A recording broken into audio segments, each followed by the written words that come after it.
Hello, everyone, and welcome back to another exciting episode on the show. Uh, Control or Be Controlled podcast designed to help you start thinking differently and take control of your life. And as always, I remain your host, Darlington. Our guest today is Jason Lange. Jason, welcome to the show. Thanks so much for having me. Excited to be here. Okay, so our guest today is a men's embodiment coach, group facilitator, and evolutionary guide who helps men develop deeper clarity around their purpose, relationships, and the way they show up in the world. Our guest today is a certified No More Mr. Nice Guy coach and has studied with leaders including John Wineland, Dr. Robert Glover, John Poroshi, Trip Lanier, and Ken Wilber. Once again, Jason, welcome to the show. Yeah, thanks for having me. I'm excited to be here and excited to get into it. Okay, so let's start with your own story. What was happening in your own life when you first realized that you needed to explore men's work? Yeah, my journey to men's work really came through my own personal pain and struggles. So it all really began for me when I was a teenager. And as I started kind of getting outside of the house, outside of my family sphere, and in my case, I'm heterosexual, so hit puberty and found myself very attracted to girls, but found myself absolutely unable to connect with them. My body would lock up, I'd get anxious, I'd freeze, I would ruminate very heavily in my head. And as this continued and progressed, it just didn't fix itself. And simultaneously, even as I started to build relationships with other men, I noticed they connected to each other differently than I did. Mainly, they horseplayed, they touched each other, they wrestled. And I simply did not have that impulse in my body. And really where this all took me is it all just continued into my 20s. And I was a virgin. I felt a lot of shame around it. I started numbing with alcohol, food, and porn, and felt so overwhelmingly stuck that I just realized I need help. I need to do something. And that kind of kicked me off on a journey of personal growth and transformation that eventually led me, when I was 26, into my first men's group and doing my first somatic work, specifically in the container of men. And that, more than anything else, changed my experience of my body, my emotions, and how I could connect with other people. Okay, thank you so much. A lot of men are actually in that same situation. So, you talk about loneliness and struggling to create romantic relationships. So, what did those struggles teach you about the way you were showing up as a man? Yeah, what it really started to show me was I think I, like a lot of men, was actually completely touch deprived in my life. My family, it turns out, just had no physical or emotional connection. There was no touch. There was no real talking. There was no being present with each other. And that impacted my nervous system. So two things started to happen. One, I didn't have touch or connection anywhere. So my body was constantly in a stressed out state. And like a lot of men, then where I found the only place I thought I could get it would be from a woman. So it put a lot of pressure on sex and sexuality as a place for me to get touch. So that was driving thing, and that creates a lot of stickiness in all kinds of ways we could talk about. But then the other thing was because my body had never experienced it, when I did start getting into situations where touch was available to me, it actually made my body uncomfortable. I didn't know how to receive it. I would bristle, I would brace when I would receive touch or connection or affection. So I had to do a lot of work to start to tease apart this kind of wounded inner child inside of me that was showing up in all my attempts to relate with women as an adult. And it turns out, women don't want to relate to a little baby. It's kind of a crass way to put it, but they want to relate to an adult. And my little inner child was coming out trying to get its touch needs met, and it just wasn't very attractive.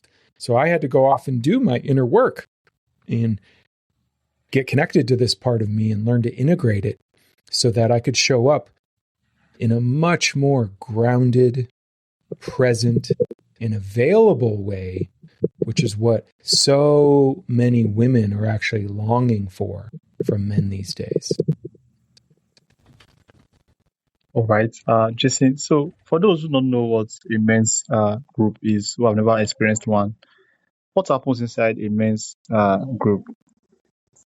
Yeah, there's lots of different ways to run a men's group, but essentially it's probably 6 to 12 men who get together with some regularity on a set schedule with the intention of going deeper into their lives, feeling what they need to feel in their bodies, and holding each other accountable for what they most want to create in life. So oftentimes, the types of men's groups I lead have men circle up, get together, do some kind of practice to actually get present. That could be meditation, that could be movement, that could be breath work. And then each man in the group takes some time to check in with what's going on in the moment for them and in their lives. Where are they in pain? What kind of tension are they carrying? What are they working toward but feel challenge along the way? And in the process of that, the other men then give that man reflection about how they're experiencing him and what blind spots he might be carrying in terms of not being able to see the very things limiting him from getting what he wants. So it's really a place where men can come to get supported when they get knocked off centered, when they have a struggle in life, a setback. Other men can literally just hold a space for them to come back to themselves. And B, it's also then to hold men accountable to moving towards the lives and ways of being each man has intended for himself. So if I show up and I say, I want to make this amount of money, or I want to get into this kind of relationship, or I want to change how I connect to my kids, I let the guys know that and know that that's important to me. And then they track that with me over many meetings, months, years, etc. And they give me feedback about what they see I'm actually doing in terms of how I'm showing up in my life and what's in the way of me getting there. And that feedback is one of the most powerful things men can receive. It is absolutely the root of how the masculine part of all of us grows and changes. We need challenge and we need feedback. Okay, so for those who do not have this type of friend group, how then can they experience this? How can they get challenge and feedback without being in a men's group? Yeah, so the good news is what a men's group is just a container and structure for facilitating deep connection. And it's something any man can create, but you don't have to wait for a full group, right? This is the kind of thing that you can be a leader in your life, in your community, in your peer circle by reaching out to other men, getting together with them, and quite simply, taking things deeper than the default conversation most men talk about, which is sports or politics or things or women they're chasing. And instead, you can be the one that initiates a deeper conversation of, hey, how do you actually feel about where your life's at right now? Where do you want it to go? Where are you struggling? And if each man shares that, that creates an opportunity right then and there to offer each other some feedback around what they're hearing, seeing, and experiencing with that other man, particularly if you get together regularly with that guy over time. All right. So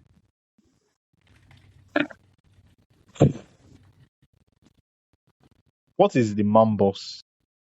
And how do men end up trapped inside expectations about what they are supposed to be? Yeah, so the man box is this great term that was coined by a couple different people, but probably most popularized in a TED Talk.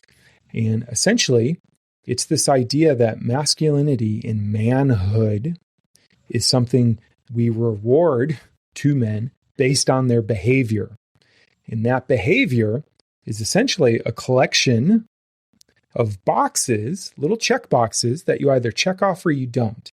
And if you check off enough things inside this overall box of behaviors, you're considered a man. And if you don't, you're not considered a man. And, this varies somewhat culture to culture, but overall, globally, what we tend to see is the biggest thing that often determines whether or not a man is a man or not is, hey, is he invulnerable, right? As long as he's tough and never shares weakness, never gets vulnerable, he's considered a man. Because a man who cries or fears or feels shame, he's not a man, right? You can start to feel the ways we talk about this. It also, the man box tends to tell men that other men are competition.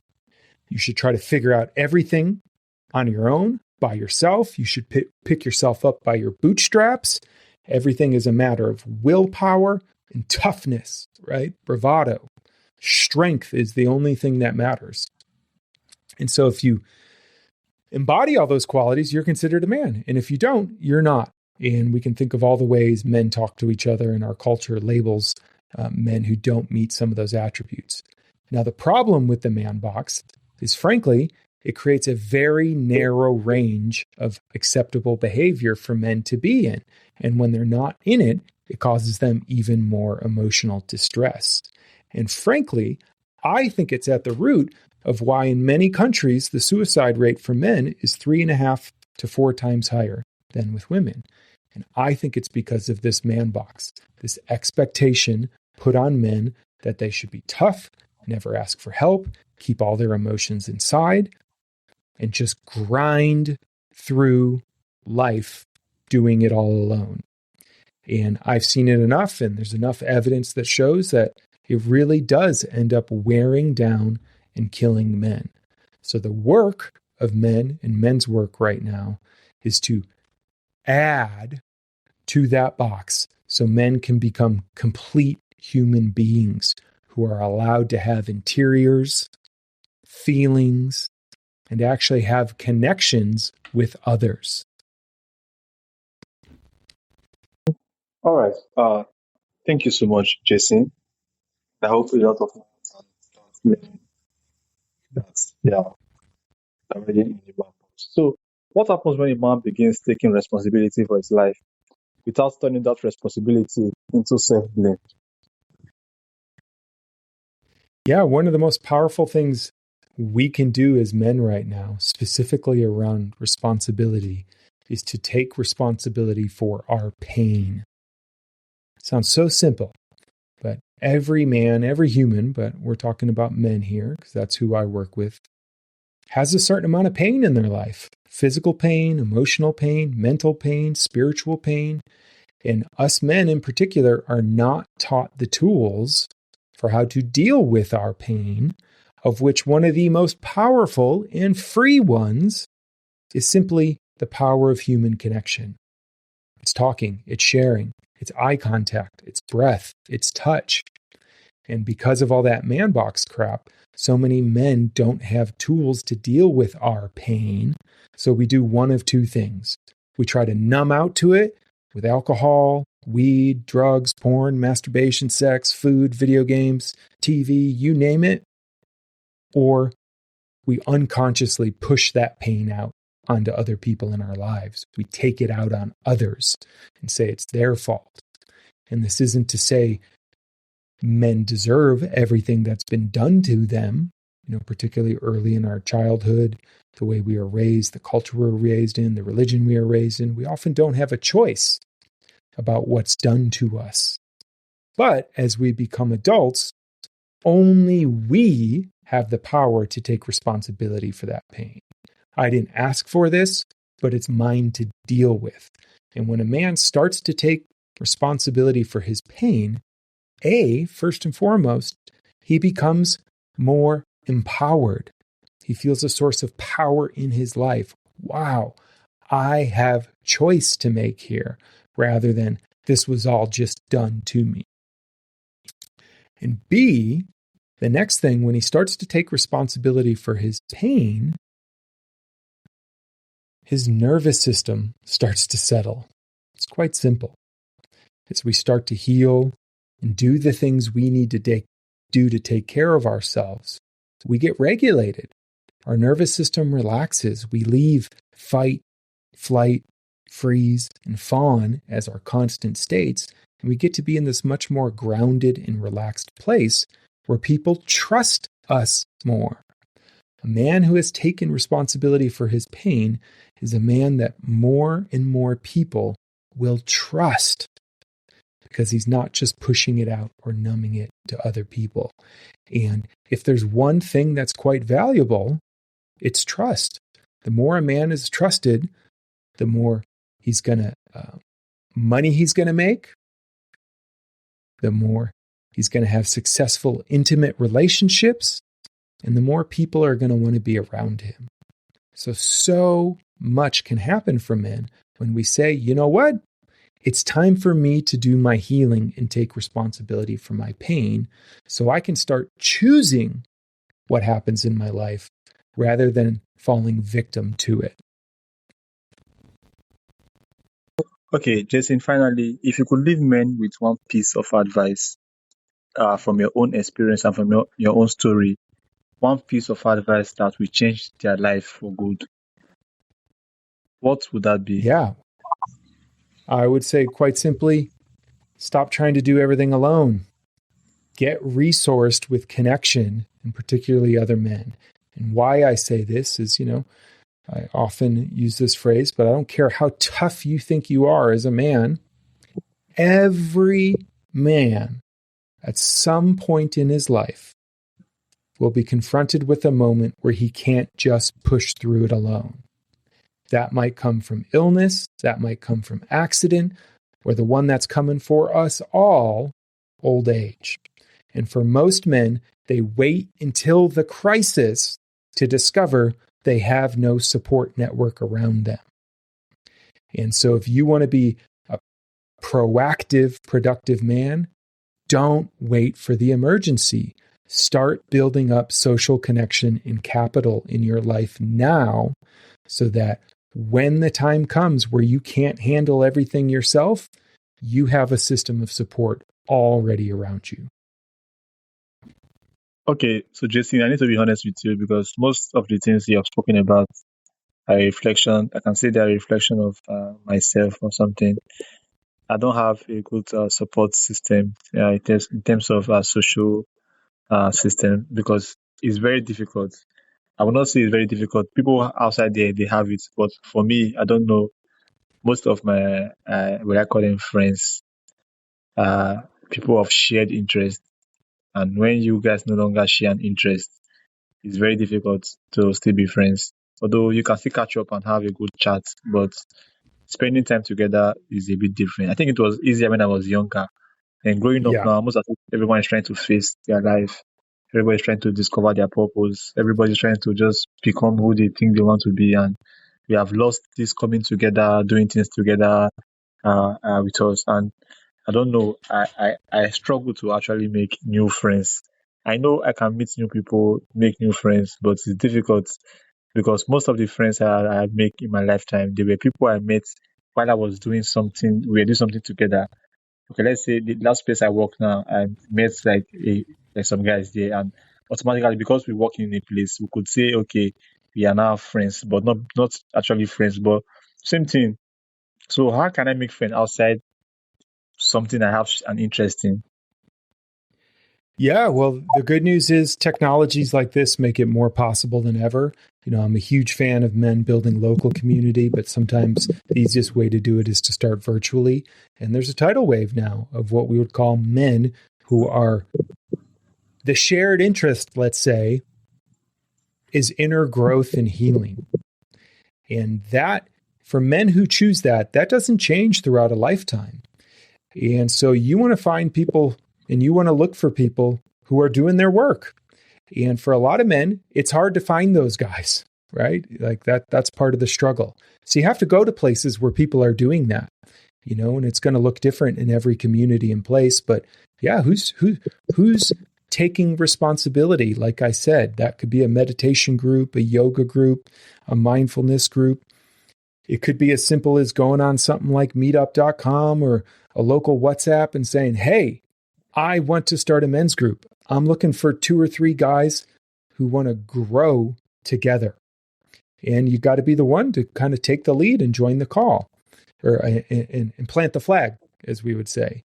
And if you can't find that, then yeah, you want to poke around online and start to look for these different places, because it is harder than ever. A lot of the structures that supported this with us men have fallen apart.